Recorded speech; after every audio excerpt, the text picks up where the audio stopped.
CJI D Y Chandrachud की अध्यक्षता वाली बेंच ने उन तमाम याचिकाओं को खारिज कर दिया है जिनमें आर्टिकल 370 पर सुप्रीम कोर्ट के फैसले की समीक्षा की मांग की गई थी।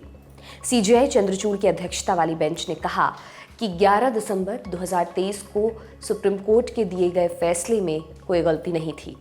लाइव लॉ की रिपोर्ट के मुताबिक सुप्रीम कोर्ट की इस बेंच में justice Sanjiv Khanna, justice BR Gavai, justice Suryakant और जस्टिस एएस बोपन्ना भी शामिल थे। कोर्ट ने कहा, समीक्षा याचिकाओं पर गौर करने के बाद ये साफ है कि रिकॉर्ड पर स्पष्ट रूप से कोई गलती नहीं है। सुप्रीम कोर्ट नियम 2013 के आदेश 47 नियम 1 के तहत ये समीक्षा का कोई मामला नहीं है, इसलिए समीक्षा याचिकाएं खारिज कर दी जाती हैं। सुप्रीम कोर्ट ने इन याचिकाओं को 1 मई को ही खारिज कर दिया था, लेकिन इस आदेश की प्रति को 21 मई को सुप्रीम कोर्ट की आधिकारिक वेबसाइट पर अपलोड किया गया। आपको बता दें, 11 दिसंबर 2023 को सुप्रीम कोर्ट ने मोदी सरकार के अगस्त 2019 के फैसले पर अपनी मुहर लगा दी थी। इसमें आर्टिकल 370 को हटाकर जम्मू कश्मीर का विशेष दर्जा समाप्त करने का निर्णय लिया गया था। इस दौरान सॉलिसिटर जनरल तुषार मेहता ने कोर्ट को आश्वासन दिया था कि जम्मू कश्मीर का राज्य का दर्जा जल्द ही बहाल किया जाएगा।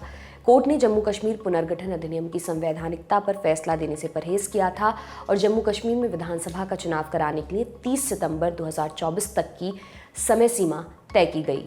न्यायालय ने लद्दाख को जम्मू कश्मीर से अलग एक केंद्र शासित प्रदेश बनाने की भी मंजूरी दी थी। कोर्ट ने उस तर्क को खारिज कर दिया था जिसमें कहा गया था कि राज्य की विधानसभा की राय लिए बिना ही ये फैसला लिया गया।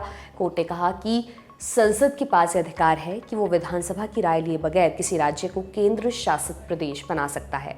ये भी बताते चलें कि अनुच्छेद 370 भारत के संविधान का एक ऐसा प्रावधान था जो कि जम्मू कश्मीर राज्य को विशेष दर्जा देता था।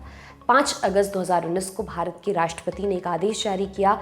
इससे संविधान में संशोधन हुआ। इसमें कहा गया कि राज्य की संविधान सभा के संदर्भ का अर्थ राज्य की विधानसभा होगा।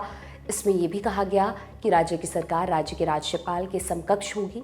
अब ध्यान देने वाली बात यह है कि जब ये संशोधन पारित हुआ उस वक्त जम्मू कश्मीर में राष्ट्रपति शासन लगा हुआ था। सामान्य परिस्थितियों में संशोधन के लिए राष्ट्रपति को राज्य विधानमंडल की सहमति की जरूरत होती, लेकिन राष्ट्रपति शासन के कारण विधानमंडल की सहमति संभव नहीं थी। इस आदेश ने राष्ट्रपति और केंद्र सरकार को अनुच्छेद 370 में जिस भी तरीके से सही लगे संशोधन करने की ताकत दे दी। इसके अगले दिन राष्ट्रपति ने एक और आदेश जारी किया। इसमें कहा गया कि भारतीय संविधान के सभी प्रावधान जम्मू कश्मीर पर लागू होंगे। इससे जम्मू कश्मीर को मिला विशेष दर्जा खत्म हो गया। आपके लिए तमाम जानकारी लेकर आए हैं हमारे साथी रवि सुमन। मेरा नाम दिव्यांशी सुमराव है। आप देखते रहिए दी लल्लन टॉप। बहुत बहुत शुक्रिया।